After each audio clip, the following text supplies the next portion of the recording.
एक तो आप आरसीबी के गढ़ में यानी कि चिन्नास्वामी स्टेडियम में खेल रहे हैं और दूसरी तरफ आप 150 से भी कम रन बना रहे हैं, तो आप कहां से जीतेंगे।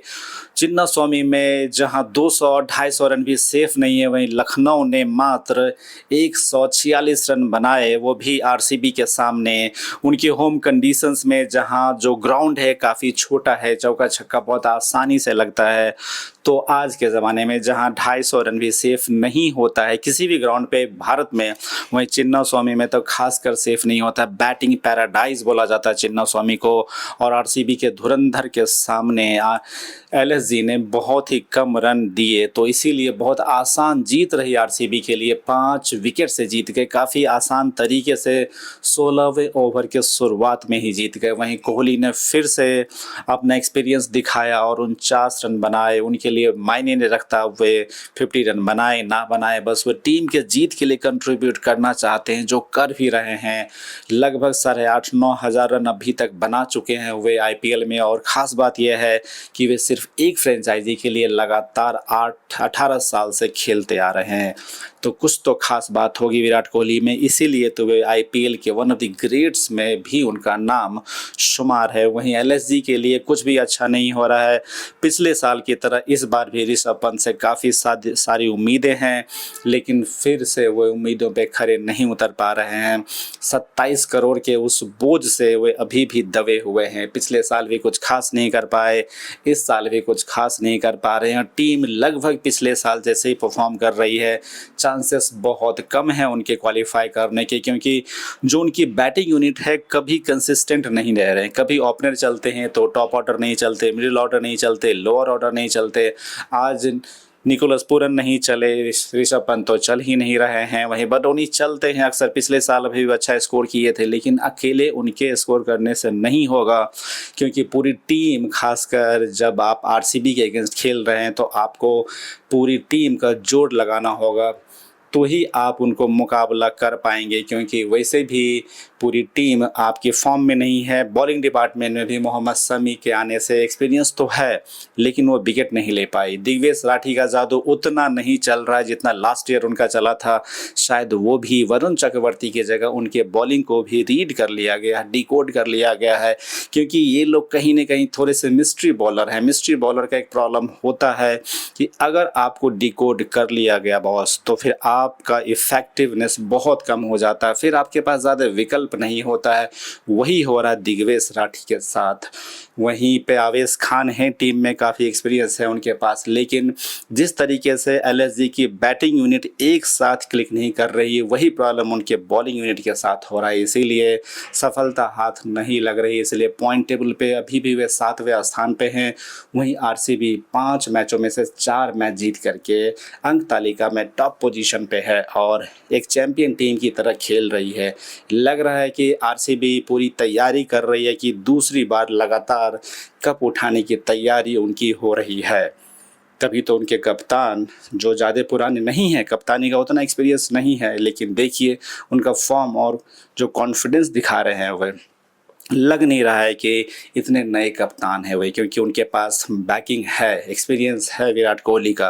वे अपना इनपुट एक्सपीरियंस शेयर करते रहते हैं रजत पाटीदार सर। यही तो होता है एक अच्छे खिलाड़ी का निशानी, कि आप कप्तान रहें या ना रहें फ़र्क नहीं पड़ता। टीम में दूसरे कप्तान जो नए नए आए हैं उनको आप अपना एक्सपीरियंस साझा कीजिए, क्योंकि वे आपके इस लीगेसी को बहुत आगे ले जाएंगे। और रजत पाटीदार की बैटिंग ख़राब नहीं हुई है, कप्तानी मिलने के बाद खासकर अच्छी ही हुई है। और वहीं पे एक से एक धुरंधर आरसीबी में है, तो बहुत ही मजबूत टीम दिख रही है। टॉप टेबल के टॉप में भी है और एक चैंपियन टीम की तरह खेल रही है। तो लग यही रहा है कि लगातार दूसरी बार भी कप जीतने के रेस में शामिल हो गई आरसीबी।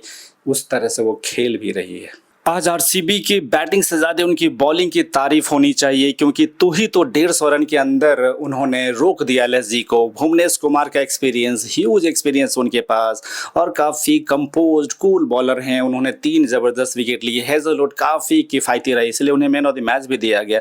काफ़ी आश्चर्य लगा जहाँ 4 विकेट उनके एक और बॉलर ने लिया, रसिक डार।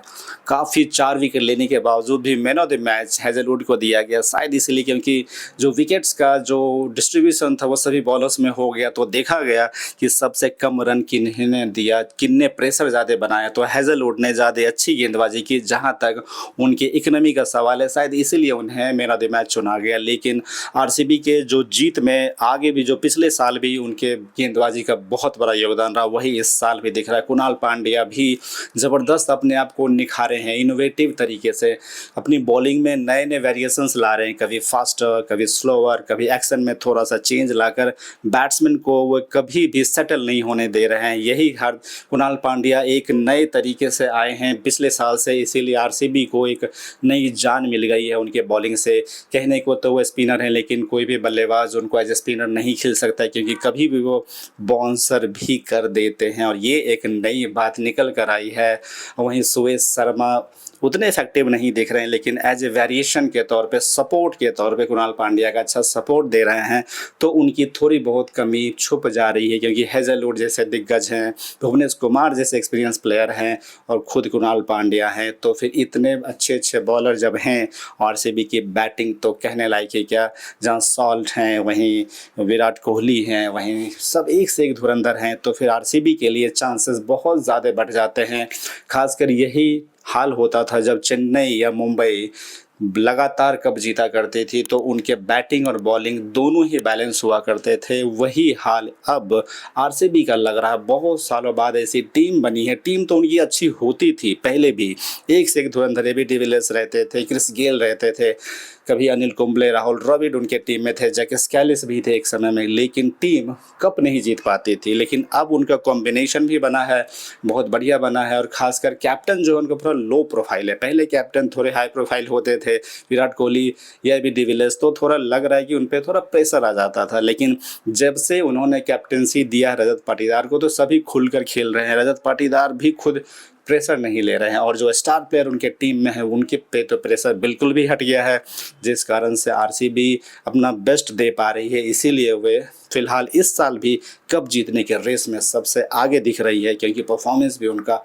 बेहतरीन चल रहा है। लखनऊ के लिए क्या कहने, जब तक ऋषभ पंत अपनी जिम्मेदारी को ठीक से नहीं समझेंगे, अपने वैल्यू को नहीं समझेंगे, अपने विकेट के वैल्यू को नहीं समझेंगे, जितना उनमें पोटेंशियल है, काबिलियत है, उसको नहीं समझेंगे, तब तक मुश्किल ही लग रहा है। क्योंकि जब आपका लीडर फॉर्म में नहीं हो तो आपकी टीम यूनाइटेड दिखती भी नहीं है, और सभी प्लेयर्स का परफॉर्मेंस भी निखर कर नहीं आता है।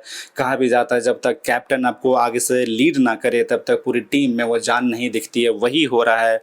टीम में प्लेयर अच्छे हैं लखनऊ के, एक से एक धुरंधर उनमें भी हैं, बॉलिंग में भी एक्सपीरियंस है, मोहम्मद शमी के आने से एक्सपीरियंस मिल रहा है, आवेश खान भी काफ़ी आईपीएल से खेले जा रहे हैं, लेकिन कैप्टन उनका वो पारी नहीं खेल रहा है। भले क्योंकि कप्तान कितना भी डगआउट्स में या जो हडल होता है टीम का, उसमें कितने भी मोटिवेशनल टॉक क्यों ना कर ले, जब तक उनका परफॉर्मेंस निकल कर नहीं आएगा, खुद कप्तान भी अंदर से उतना कॉन्फिडेंट नहीं होता, और प्लेयर्स भी उतने वैल्यू नहीं करते हैं। क्योंकि जब देखते हैं कि कप्तान ही हमारा एग्जाम्पल सेट नहीं कर रहा है, तो उनका भी फोकस और जो उनका जो इंटेंट वो उतना ज़्यादा नहीं होता है। तो ये चीज़ ऋषभ पंत को सोचना होगा।